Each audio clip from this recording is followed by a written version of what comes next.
you awake?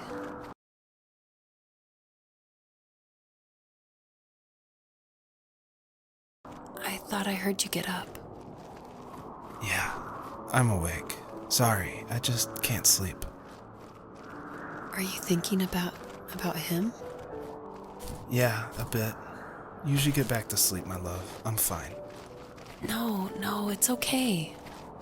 What else is on your mind? I don't know, it seems weird, but I had one of the most vivid dreams of my life. I saw a fox on a snowy mountain, just looking confused and worried. Those eyes, I can't get those eyes out of my head. She was running in the windy snow, looking for something. Do you think it has to do with you and what's been going on? I don't know. It was just a dream, Rachel. They're not meant to make sense. A lot's happened the past couple days, that's all. Well, if you're not going to sleep anyway, you should tell me. I want to hear. All right.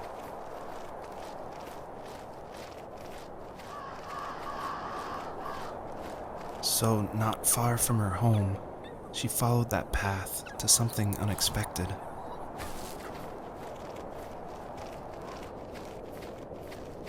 She couldn't stay, though. She had to find her other two children. So she took that path. She followed it towards something ancient. Something with answers.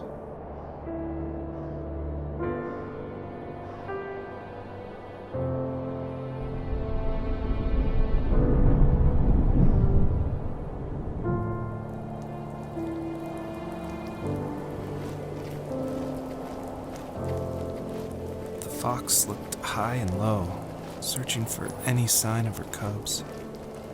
Points of light showed the way to this ancient tree. It was as if each one had a story to tell, all their own. The land was trying to tell my story, too. I felt like I was right behind her the whole time.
As a kid, did you ever do show and tell in your class?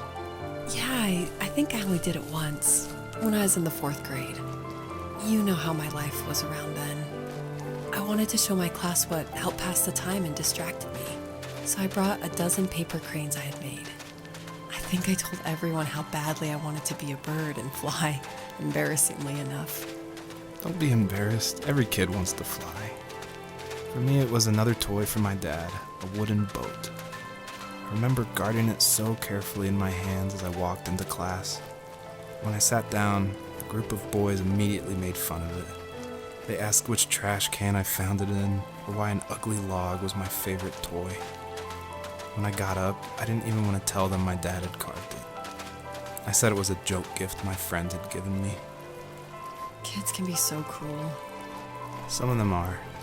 I shouldn't have let them get to me, but it did. It's amazing we bounced back at all.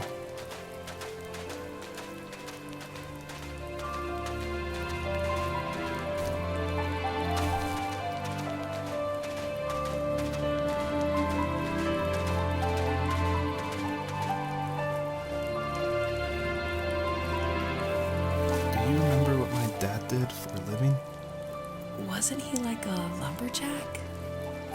That's one way of putting it. If wood was a canvas, then a carving knife was his paintbrush. Even after working a 50-hour week, even after his hands were more splinters than skin, he would bring home the nicest piece of Alaskan weeping cedar and make me toys. That wooden train was the first toy I can remember, and I loved it. I just knew from a young age I was going to be a lumberjack, like my father.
My teenage years were full of sketching, angst, and trouble.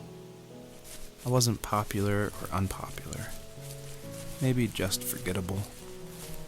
I guess that gave me a sense of freedom, so I hung out with crazy kids, doing crazy things, even though I mostly just watched the chaos ensue. We did it all.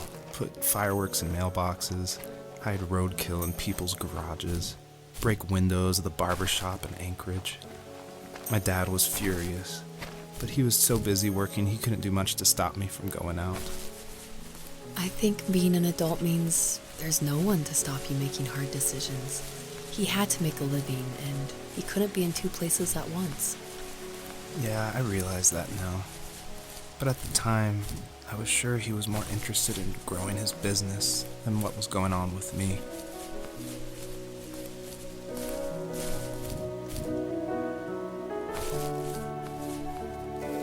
He was working another late night, and my friends were over, saying how bored they were and how they had come all the way out to my house for nothing. One of them mentioned how that old, ugly beyond belief truck was still in the garage, and how we should take it for a spin. I was only 15, so I kind of fought it for a while. The next thing I knew, we were careening around the mountain path, rocks spitting onto the sides of the cliff, while my dad's cringeworthy bluegrass blared out the speakers. I drove while my friends were in the back of that yellow and purple truck, throwing beer bottles and trash at anything remotely interesting. Felt like I was soaring in the air with borrowed wings. But all good things have endings. A cop outside of Eagle River pulled us over after he saw us in a bottle rocket into someone's yard. What followed was a long night of talking to disappointed adults and feeling smaller than ever.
my friends would laugh about that night and talk about how crazy it was. And I laughed along, pretending it didn't bother me. But it did. I imagined my friends growing old in the bush, unable to find that thrill in those godforsaken ice fields. It's like those mountains were a literal wall, keeping me from leaving, where all I would have to look forward to are lumber yards and evening beers. I had to climb over. That was my only goal for a long time.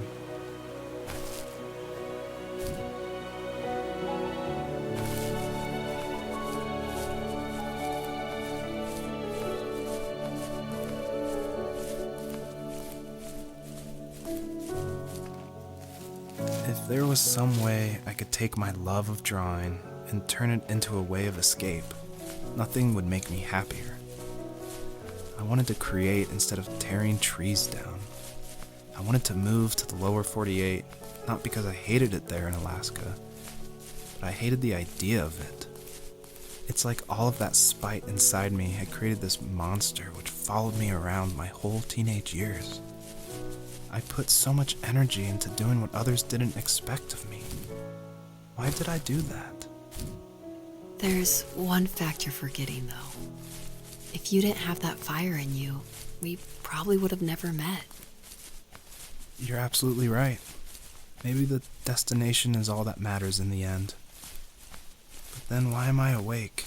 Why am I seeing this fox go on her journey? And why can't I stop thinking about my dad?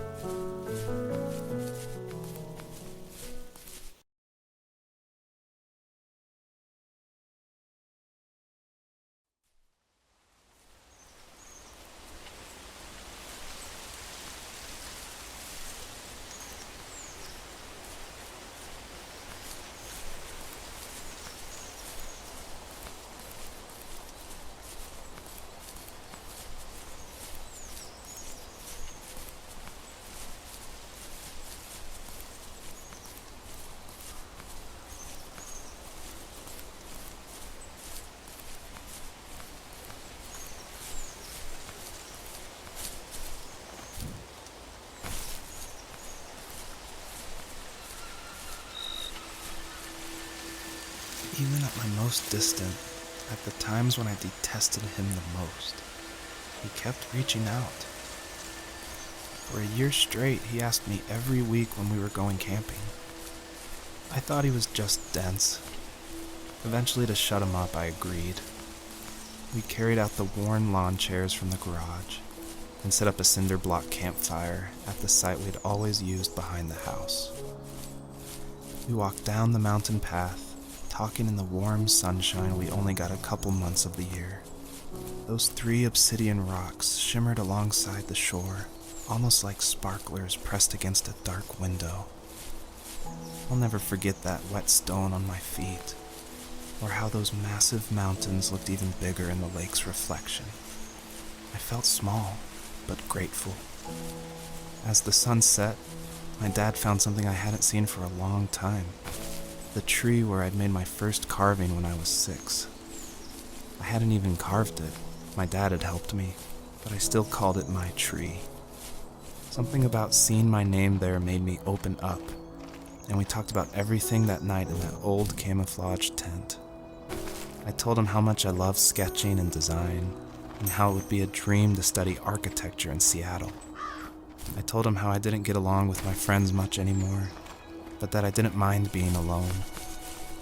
He told me he was there for me, and he joked that if all he had to do was write my name on a tree to finally get me to talk, he would have left me carved logs with novels on them in front of my room every morning. I don't know why it took me that long to realize it, but it was then I knew how much he had sacrificed for me.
We were happiest underneath the evergreens. We decided it was time to finally map out the hundreds of acres we lived on just to pass the time during the summer. He was only free in the evenings, so I would spend the day wasting time on dial-up internet and sketching, and then we would rush into the woods, pen and map in hand, before evening fell. Sometimes the aurora borealis would cast a cold green glow on the mountainside, and we would finish our route underneath a twilight sky. Sometimes I was lonely during those summer days, but there was comfort in the routine. A lot of teenagers aren't looking for the daily grind, though. There's nothing wrong with wanting to get out, to leave your childhood home. You wanted to progress, to make something of yourself. Yeah, you're right. That house. I'm sure it's the same as how I left it. But then why does it feel so different? I doubt you're the only adult to have looked back and asked that question.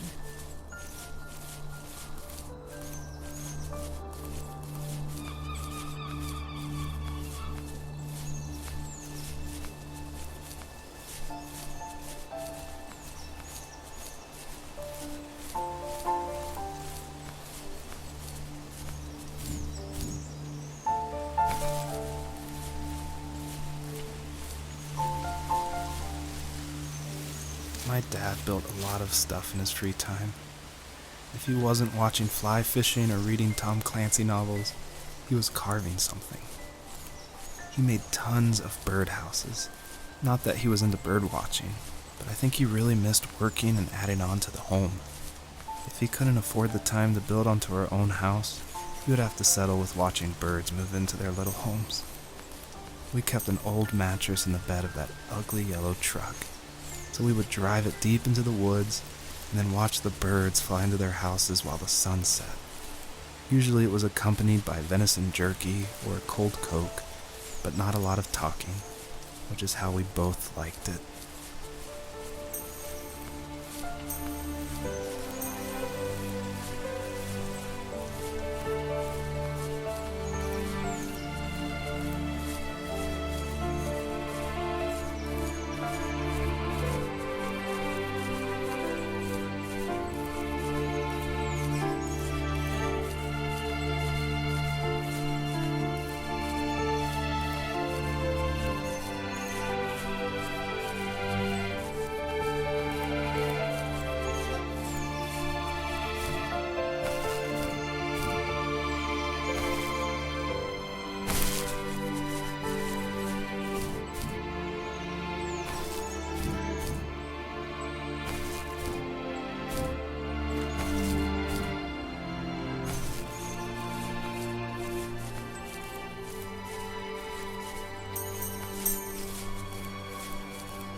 stood nearby, unfazed, like nothing was wrong.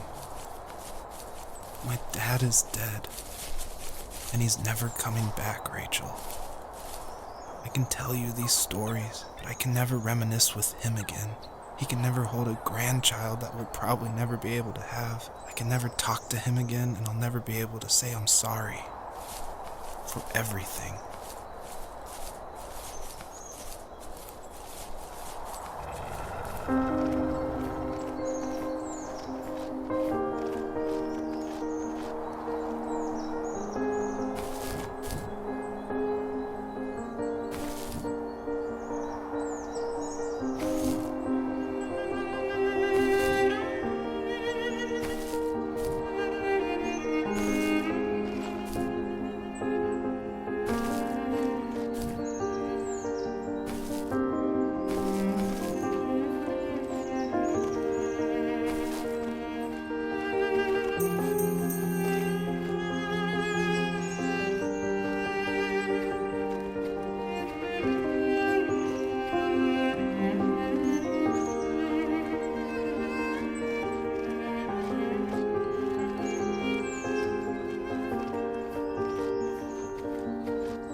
just can't talk about this anymore. Good night.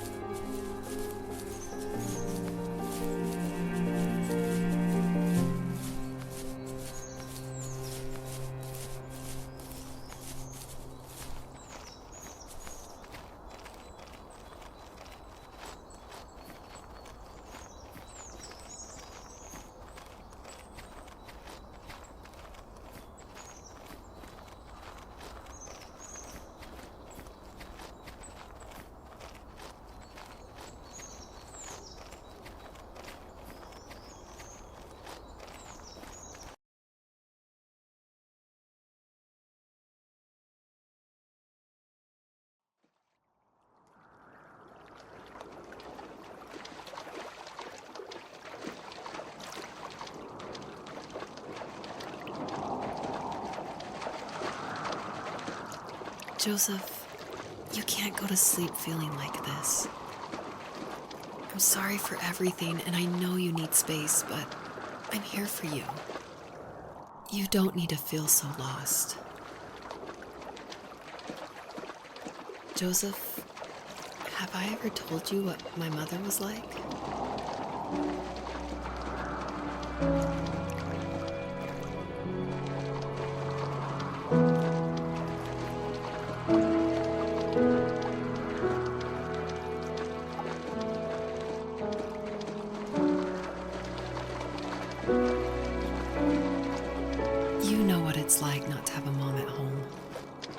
And you know how hard that made my childhood. What helped me was watching the birds in the morning before the school bus came. I thought that my mother was one of those birds, and it made me want to be free like her. My mom taught me how to fold origami cranes while she was in the hospital. So I told myself I would fold one every day until I could fly myself.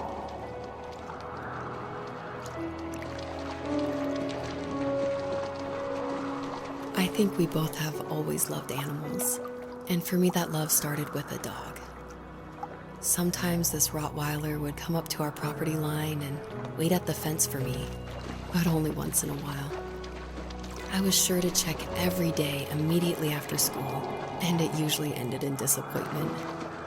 I would even steal money from my passed out dad just so I could buy these off-brand dog biscuits. Even when she did stop by, she never went beyond the fence. Why was she so scared?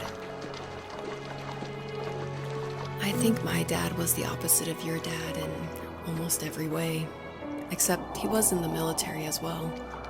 He coped with alcohol of every kind. The trailer started falling apart, he got angry, and I withdrew.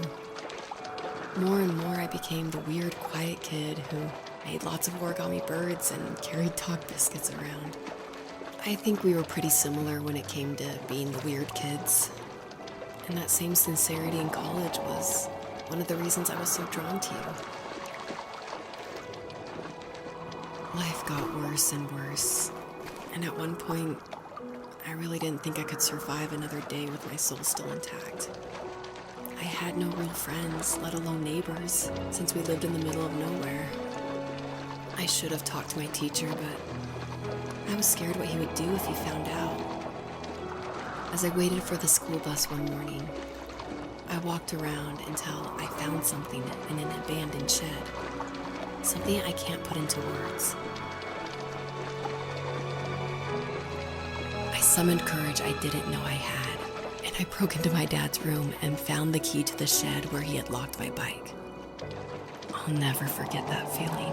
The wind rushing by my ears as the sun rose over fields of wheat. I was flying for the first time. I biked as far as my legs could take me until I found a house that felt friendly and that felt like home. Those strangers helped me in so many ways. And if it wasn't for them, I wouldn't have found my foster family. And if it wasn't for my parents, I wouldn't have met you.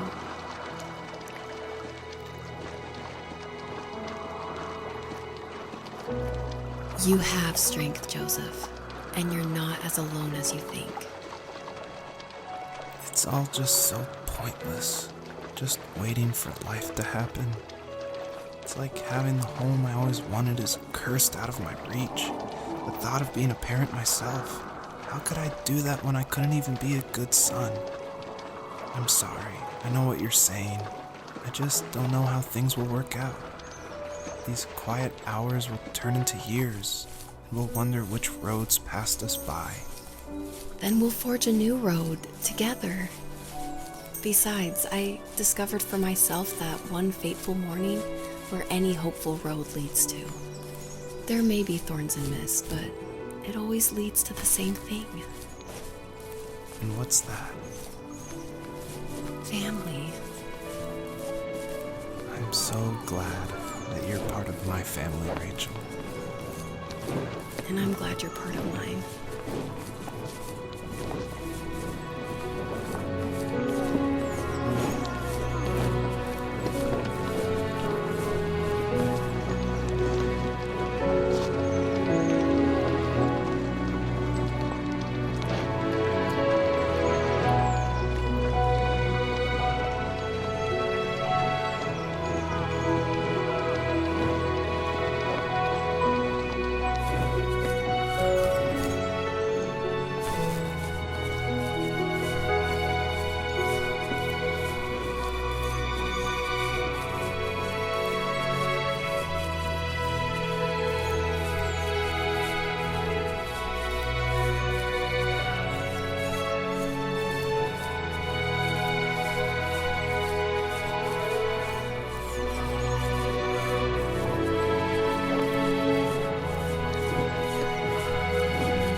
The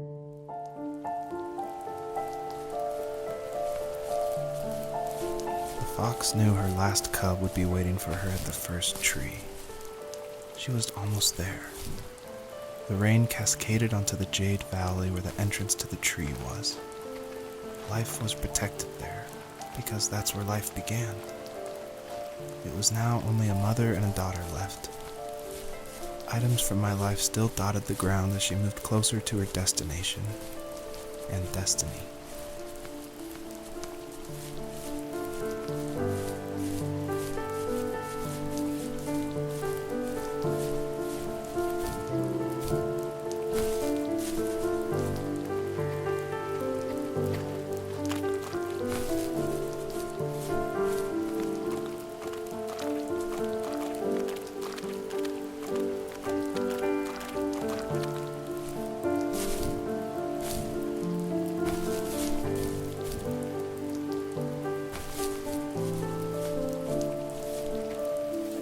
At the end of high school, I felt something I hadn't felt in a long time. Drive. I looked into the best architecture schools on the West Coast and got a dose of reality when looking at other students' portfolios and the high cost of tuition. I still wanted to be something, to be the next Alvaro Siza, and to make those thousands of sketches worth something in my grand history. But now even an internship sounds impossible. Siza helped me understand how essential emotion is in architecture, and he also said light is the real composer of space. I like to think these glints of light, like not finding a job or even a strange dream about a fox, are something I should be thankful for, even if the illuminated space is something I'm less than comfortable with.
Was that the last time you talked to him? No, I called on holidays, and he would call on my birthday. I guess we acted like nothing ever happened, which was stupid. Didn't want to ask about his lumberyard, and I'm sure he didn't want to ask about my job search. I never went back and visited. I think the last conversation we had was about what movies we had seen and what exactly a best boy is in the credits. I thought he would be here so much longer.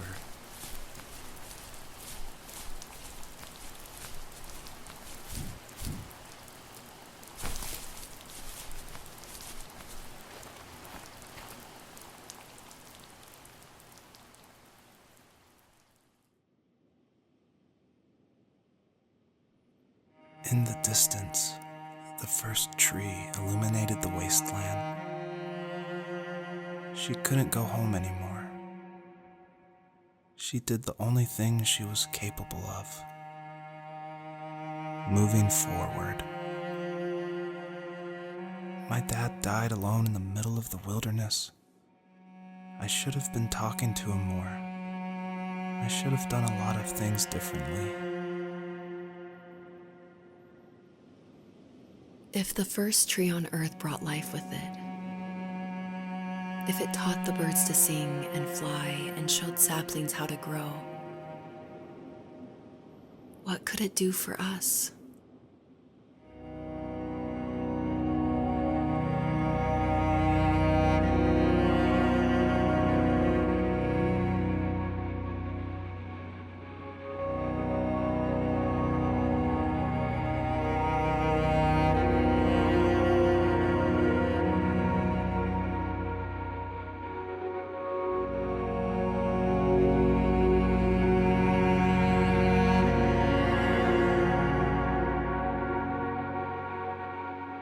There was a letter I received yesterday from a name I didn't recognize, with a quote I can't stop thinking about. Death is not the opposite of life, but a part of it. More and more, I'm realizing one important truth. Each of us have our own journey to the first tree, but sometimes I'm not sure I'm ready to take that first step. You already have my love.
I guess her journey was over, but I have no idea. It was only a dream, a distraction from tomorrow.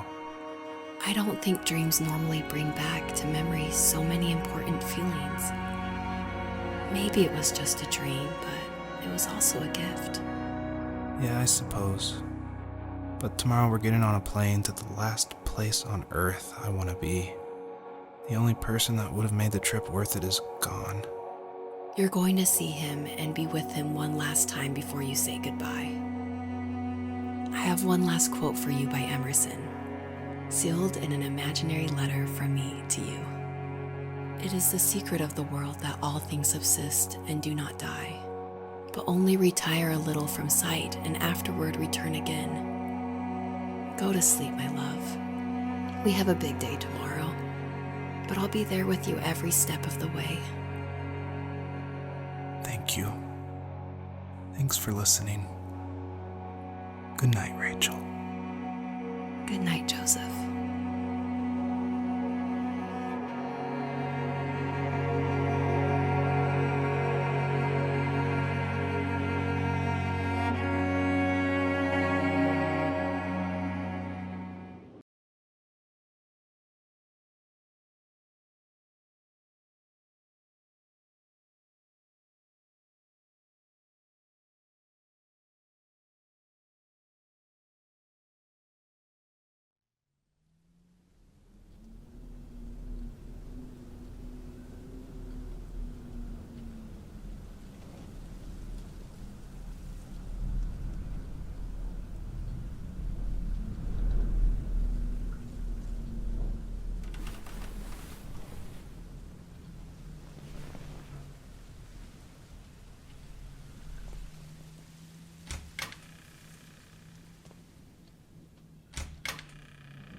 What the hell?